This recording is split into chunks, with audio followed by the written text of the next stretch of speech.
प्रिय क्रांती मित्र हो, जय भीम, जय अशोक, जय संविधान, जय भारत.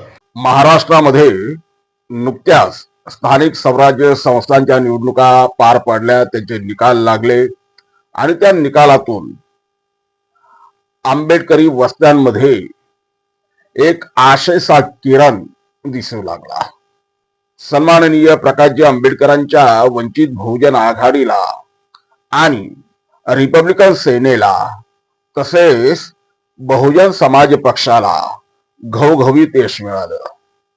त्यातल्या त्यात वंचित बहुजन आघाडीला अभूतपूर्व न भूतो अशा पद्धतीचं दणदणीत यश मिळालं.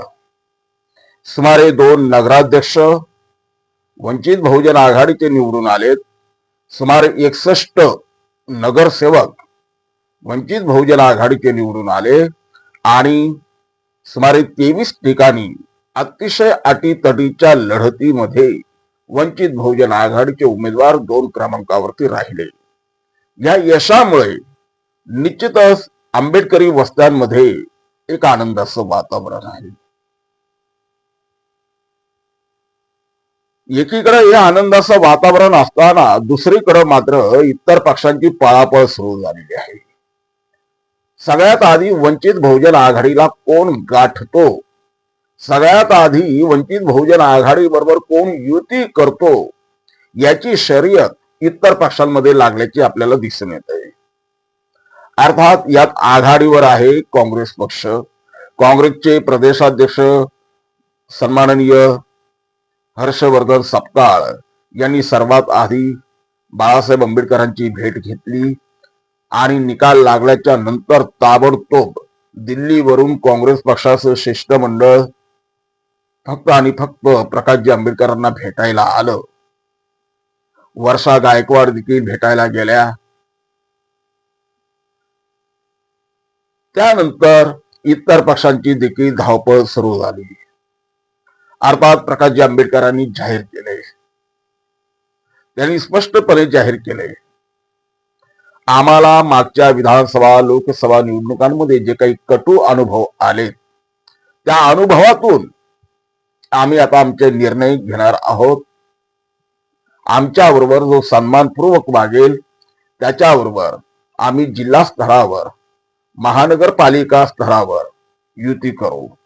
मग ती शरद पवारांची राष्ट्रवादी असेल, अजित पवारांची राष्ट्रवादी असेल, एकनाथराव शिंदे यांची शिवसेना असेल किंवा काँग्रेस पक्ष असेल, आम्ही यांच्याबरोबर स्थानिक पातळीवरती युती करायला तयार आहोत. परंतु सन्मानपूर्वक वागणूक मिळत असेल तर, सन्मानपूर्वक युती होत असेल तर नांदेडमध्ये काँग्रेस पक्षानं आमच्याबरोबर सन्मानपूर्वक न वागल्यामुळे आम्ही त्यांना धुडकावून लावलं. त्यांच्याबरोबरची जी आमची युती झाली होती 50-50% वगैरे जागा लढवण्याच्या संदर्भातली, परंतु काँग्रेस पक्ष हा अहंकार पद्धतीनं तिथं वागल्यामुळे आम्ही त्यांना धुडकावून लावलं.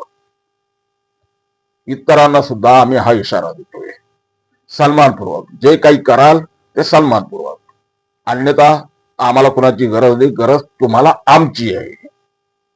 मी कोणाकडे युती करायला गेलो नाही, युती करायला माझ्याकडे तुम्ही येत आहे.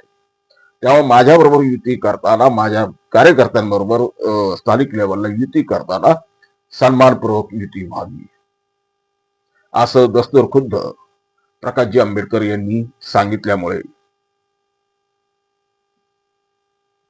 वंचित जाणार कोणाबरोबर किंवा वंचित कोणाला सोबत घेणार यातला सस्पेन्स, यातलं रहस्य संपलेलं आहे. जो कोणी सन्मानपूर्वक वंचित बरोबर युती करेल त्यांना ते आपल्या सोबत घेणार आहे. वंचित कोणासोबत जाणार नाही तर वंचित बरोबर जे कोणी सन्मानपूर्वक युती करतील त्यांना वंचित आपल्या सोबत घेणार आहे. अर्थात प्रकाशजी आंबेडकरांनी नेहमीप्रमाणे भारतीय जनता पक्षाला दूर ठेवलेला आहे. भारतीय जनता पक्षाबरोबर कोणत्याही परिस्थितीमध्ये कुठंही युती करायची नाही हे स्पष्ट धोरण प्रकाशजी आंबेडकरांनी आखलेलं आहे. त्यामुळे ह्या 29 महानगरपालिका ज्या 2026 मध्ये होणार आहेत, 15 जानेवारी रोजी त्याचं मतदान होणार आहे. त्या 29 महानगरपालिकांमध्ये वंचित कोणाला सोबत घेतोय आणि वंचित बरोबर जाण्यासाठी कोणकोणते पक्ष घाईकृतीला आले हे आपल्याला दिसून येणार आहे. कोणत्या जिल्ह्यामध्ये, कोणत्या महानगरपालिकांमध्ये वंचित बरोबर कोणाची युती झालेली आहे हे काही दिवसामध्ये कळूनच येईल. अर्थात त्यासाठी आपल्याला 3 जानेवारीपर्यंतची वाट पाहावी लागेल. 3 जानेवारीच्या दुपारपर्यंत सगळं चित्र स्पष्ट होऊन जाईल. तोपर्यंत जय भीम. प्रिय क्रांती मित्र हो, भीम पॅन्थर या आपल्या हक्काच्या यूट्यूब चॅनलला कृपया सबस्क्राईब करून आम्हाला विषमतावादी शक्तींच्या विरोधात लढण्यासाठी बळ द्या, शक्ती द्या, ऊर्जा द्या. कमेंट करा, लाईक करा, शेअर करा.